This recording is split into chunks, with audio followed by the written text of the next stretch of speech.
அது அதான் எப்படி பார்த்தாலும் விழிப்புணர்வே விடுதலையின் முதல் படிங்கிறார் எங்க தலைவர். விழிப்புணர்வற்ற சமூகத்தில் நடிப்பவனுக்கே முதலிடம் கிடைக்குங்கிறார் ஐயா இறையன்பு. அதுக்கு பல சான்றுகள் வச்சு எழுதுறார்.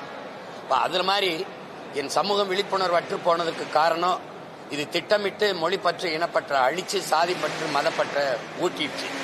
ரெண்டாவது மதிமயங்கி சிந்தனை இழந்து உடல் திறனற்று போகிற சாராயத்தை அரசு பொதுமைப்படுத்திடுச்சு. அதுக்கப்புறம் கணக்கில்லாத திரைக்கவர்ச்சி, சகிக்க முடியாத திரைக்கவர்ச்சி, கண்ணு வழியே காது வழியே போதை ஏத்துற திரைக்கவர்ச்சியில மூழ்க வச்சிருச்சு.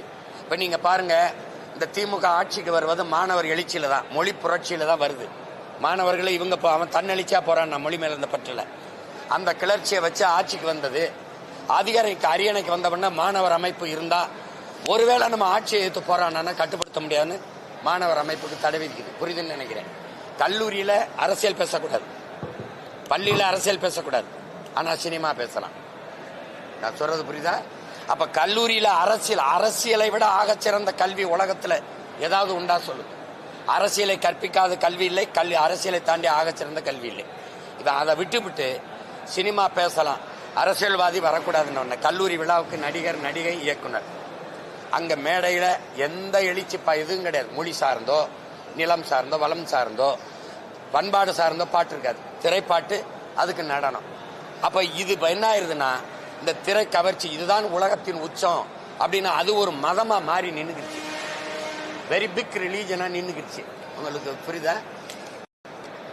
இறை வழிபாட்டை விமர்சித்த இந்த கட்சிகள் திரை வழிபாட்டை போற்றிடுச்சு.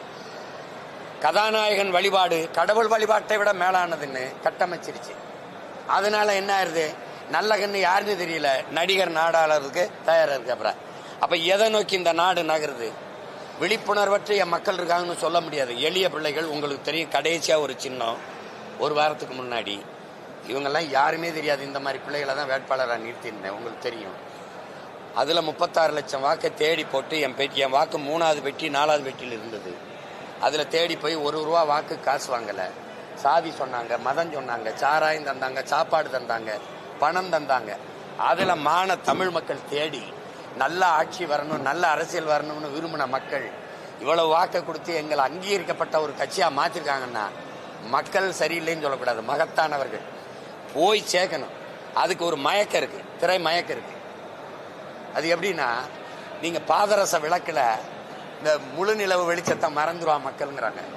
வாசனை திரவியத்துல வண்ண மலர்களின் வாசத்தை கவனிக்க மறந்துருவா மக்கள்ங்கிறாங்க.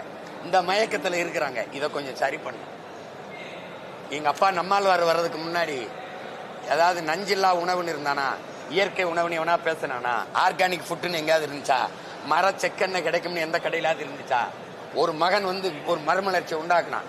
அது மாதிரி ஒரு மாறுதல் வரும்.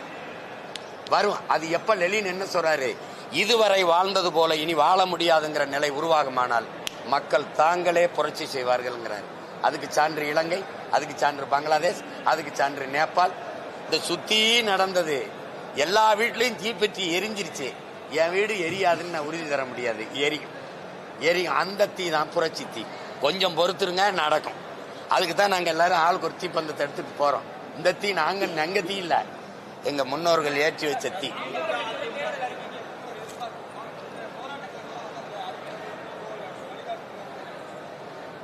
அது இந்த பொதுக்குழு சிறப்பு அறிவிக்கையிலே இருக்குது. நாங்க ஆட்சிக்கு வரும்போது நாங்க ஒன்னு சொல்ல விரும்புறோம் என் மக்கள்கிட்ட. உங்களின் குறை கேட்க வந்த பிள்ளைகள் நாங்கள் இல்லை, அந்த குறையை தீர்க்க வந்த பிள்ளைகள்.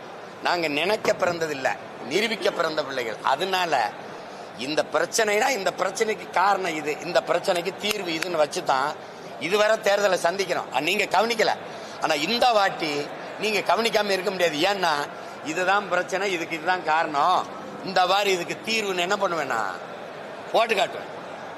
அப்ப நீ படமா பார்த்தா, நீ படம் பார்த்து கெட்டு போயிட்டு நான் ஒரு படம் காட்டுறேன் பாருன்னு காட்டுவேன் இந்த வாட்டி. அது கொஞ்சம் பொறுத்துரு, இப்ப சொல்ல முடியாது.